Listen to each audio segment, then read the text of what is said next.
दोस्तों नमस्कार, मैं हूं राजकुमार सिंह। इस वीडियो में बात करेंगे एक देश एक चुनाव की दिशा में नरेंद्र मोदी सरकार के बढ़ते कदमों की। बेशक एक देश एक चुनाव प्रधानमंत्री मोदी और बीजेपी का पुराना और प्रिय एजेंडा रहा है। इसीलिए 18वीं लोकसभा के चुनाव से कुछ ही महीने पहले 1 सितंबर 2023 को पूर्व राष्ट्रपति रामनाथ कोविंद की अध्यक्षता में इस मुद्दे पर एक उच्च स्तरीय कमेटी गठित की गई थी, जिसने आनन फानन में चुनाव से पहले ही 15 मार्च 2024 को अपनी रिपोर्ट राष्ट्रपति द्रौपदी मुर्मू को सौंप दी।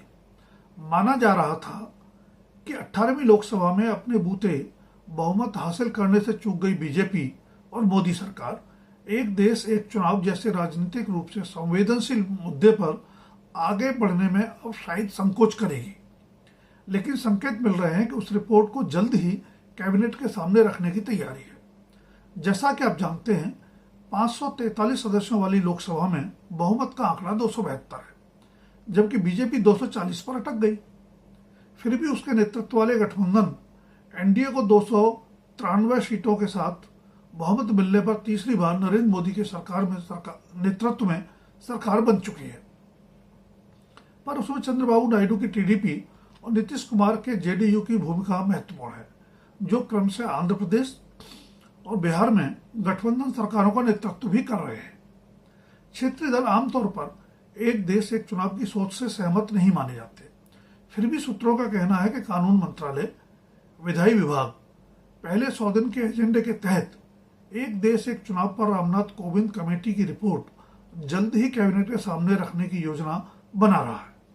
आपको याद होगा कि लोकसभा चुनावों से पहले ही प्रधानमंत्री मोदी ने सभी मंत्रालयों को पहले 100 दिन का एजेंडा तैयार करने का निर्देश दे दिया था। एक देश एक चुनाव मोदी और बीजेपी के एजेंडा में लंबे समय से रहा है।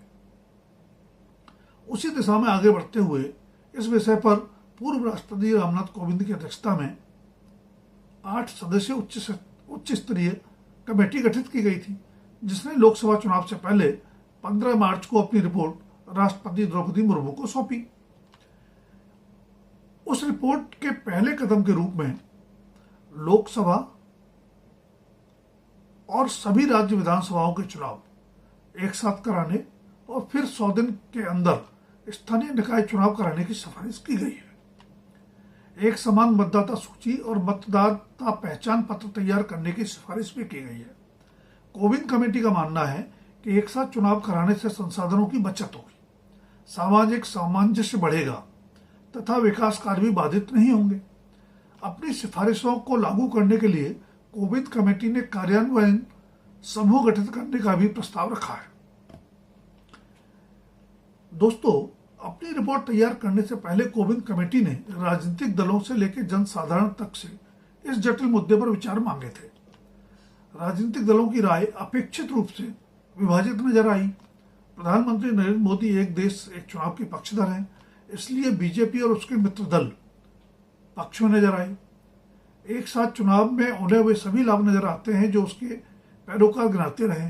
मसलन चुनाव खर्च में भारी कमी आएगी, आचार संहिता के चलते सरकार की निर्णय प्रक्रिया और प्रशासनिक कामकाज प्रभावित होने से जो नुकसान होता है उससे बचा जा सकेगा। राजनीतिक दल भी हमेशा चुनावी दबाव में रहने से मुक्त हो जाएंगे। दूसरी ओर बीजेपी विरोधी दलों को इसमें संघवाद और राज्यों के अधिकारों का अतिक्रमण तथा राष्ट्रीय मुद्दों से विधानसभा चुनावों और स्थानीय चुनावों को भी प्रभावित कर क्षेत्रीय दलों को नुकसान की सुनियोजित साजिश दिखती है। इसीलिए क्षेत्रीय दलों ने इस विचार का न सिर्फ विरोध किया बल्कि अधिनायकवादी सोच करार देते हुए आलोचना भी की। वैसे इतिहास के पन्ने पलटे हैं तो पता चलता है कि एक देश एक चुनाव कोई अनूठा विचार नहीं है। 1951 से लेकर 1967 तक देश में लोकसभा और विधानसभा चुनाव साथ होते रहे। उसके बाद ही यह प्रक्रिया भंग हुई। तत्कालीन प्रधानमंत्री श्रीमती इंदिरा गांधी द्वारा लोकसभा चुनाव निर्धारित समय से 1 साल पहले कराने के फैसले ने भी इसमें बड़ी भूमिका निभाई। उन परिस्थितियों को जानना भारतीय राजनीति के इतिहास और चरित्र को समझने में मददगार होगा। कांग्रेस के वर्चस्व को चुनौती देने के लिए ही गैर कांग्रेसी दलों में 1963 से ही शुरू हो गई तालमेल की कवायद का परिणाम यह निकला कि 1967 में कुछ राज्यों में संयुक्त विधायक दल सरकारें बनी, राजनीतिक जोड़ तोड़ के चलते हुए अपना कार्यकाल पूरा नहीं कर पाई और उत्तर प्रदेश, बिहार, हरियाणा, पंजाब, पश्चिम बंगाल एवं नागालैंड में मध्यावधि चुनाव अवश्यंभावी हो गए। कमोवेश उसी समय कांग्रेस में सत्ता संघर्ष चल रहा था। पंडित जवाहरलाल नेहरू और लाल बहादुर शास्त्री के निधन के बाद प्रधानमंत्री बनी इंदिरा गांधी दोहरी चुनौतियों से रूबरू थी। एक ओर कांग्रेस का जनाधार सिकुड़ने लगा था, तो दूसरी ओर कांग्रेस के स्थापित छत्र उन्हें खुलकर काम नहीं करने दे रहे थे। अंततः इंदिरा गांधी ने 1969 में कांग्रेस का विभाजन करा दिया। कांग्रेस जनों का बड़ा हिस्सा उनके साथ आया। संसद में सीपीआई, द्रमुक एवं कुछ अन्य दलों के समर्थन से वह सत्ता में भी बनी रही।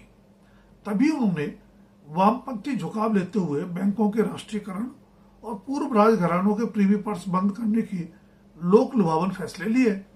जब पूर्व राजघरानों के प्रीवी पर्स बंद करने का फैसला सुप्रीम कोर्ट ने रद्द कर दिया, तो इंदिरा गांधी ने लोकसभा भंग कर अपनी लोक लुभावन नीतियों पर जनमत संग्रह के लिए समय पूर्व चुनाव का दांव चला। विभाजन के बाद भी ज्यादातर प्रदेश संगठन इकाइयों पर इंदिरा विरोधी पुराने कांग्रेसियों का ही कब्जा था। सो इंदिरा ने पूरा चुनाव राष्ट्रीय मुद्दों और अपनी करिश्माई छवि पर केंद्रित रखा। उनका दांव सफल भी रहा। विपक्षी गठबंधन को मात देकर 43% वोटों के साथ इंदिरा गांधी 350 सीटें जीतने में सफल रही। पर देश में लोकसभा और विधानसभा चुनाव साथ कराने की प्रक्रिया पर विराम लग गया। फिर आपातकाल के बाद हुए चुनाव में कांग्रेस को बेदखल कर केंद्रीय सत्ता में आई जनता पार्टी सरकारों के पतन के बाद लोकसभा के भी मध्यावधि चुनाव अवश्यंभावी हो गए। उसके बाद कुछ एक अपवादों के अलावा केंद्रीय राजनीति भी अस्थिरता का शिकार रही। 1996 और 1998 में निर्वाचित लोकसभा अपना कार्यकाल पूरा नहीं कर पाई, तो 2004 में खुद प्रधानमंत्री अटल बिहारी वाजपेयी ने शाइनिंग इंडिया का नारा देते हुए समय पूर्व चुनाव का दांव चला, जो उल्टा पड़ गया। 2014 में अकेले दम बहुमत के साथ केंद्रीय सत्ता में आने और फिर देश के कई राज्यों में भी अकेले दम या गठबंधन सहयोगियों के साथ सुविधाजनक बहुमत की सरकारें चलाते हुए बीजेपी को लगा कि एक साथ चुनाव की प्रक्रिया में वापस लौटा जा सकता है। बेशक दुनिया में कुछ लोकतांत्रिक देशों में राष्ट्रीय और प्रांतीय सत्ता के लिए एक साथ चुनाव होते हैं, पर कुछ में नहीं भी होते। यह पूरी तरह देश विशेष की राजनीतिक, सामाजिक, आर्थिक परिस्थितियों पर निर्भर करता है कि उसके लिए क्या सही है।